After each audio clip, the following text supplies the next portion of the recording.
Barry, certainly an eventful evening. Just sum up those 120 minutes plus penalties for us. Well, you just said it, eventful, that's for sure. But we knew what we were coming up against. A very good team in my opinion. And one thing that my group of players showed tonight was character. They dug deep. The 2 goals we can do better if we're being honest, and that's something that we'll obviously need to look back through.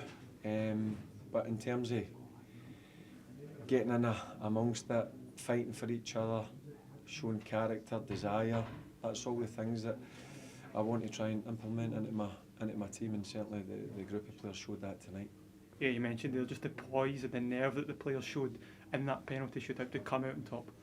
Yeah, and then obviously getting into extra time when you've got people cramping up, you have to make changes, and then get into obviously the penalty shootout. And listen, Big Jack showed his quality, but listen, fair play to the players who stepped up and slotted their penalties away. Giannis is obviously disappointed, but I've told him, listen, that's just part of football.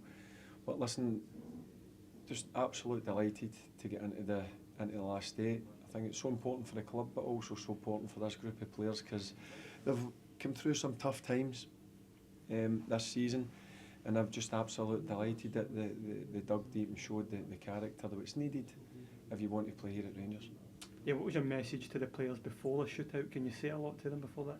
Not well, to be honest with you, I let them decide who was obviously stepping up, the first 5. I think it's important that they have a chat about it. So listen, just go and pick an area in the goal and just make sure you hit that area, because sometimes it becomes a lottery. But listen, I thought the penalties were good. Obviously Giannis missed it, but the credit to Big Jack.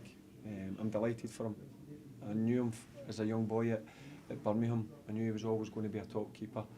I think he's come in for a bit of unfair criticism, if I'm being honest with you, but the big man showed how good he really is tonight, so absolutely delighted for him. Yeah, just the noise inside Ibrox as well during that penalty shootout. It seemed to get to the Fenerbahce players, didn't it? Yeah, that's one thing I've got to be honest with you. The fans just stuck behind the players, and you know what? It's easy to become frustrated, and listen, I understand that. But one thing about the fans that were inside that stadium, they roared the players on, and I think it gave them that wee bit of energy to keep going. Because as I said, people were running in empty, and they were a major factor tonight. And as you said, in the penalty shootout, they were top class for us. So a big shout out to the fans, because it's important that they back us, and they certainly did that tonight. Yeah, and again, as you mentioned, it just keeps this magical run going in the competition, doesn't it? Yeah, it does. As I said, I think it's important as a club that you get to these stages. Obviously financially it's good for the club as well, but also I spoke to the players about it, and these are the competitions you want to try and go far in. These are the competitions that when you come up against really good teams and really good players that you want to pit your wits against. And I think over the 2 legs, I think we deserve to go through. There's no doubt in my mind about that.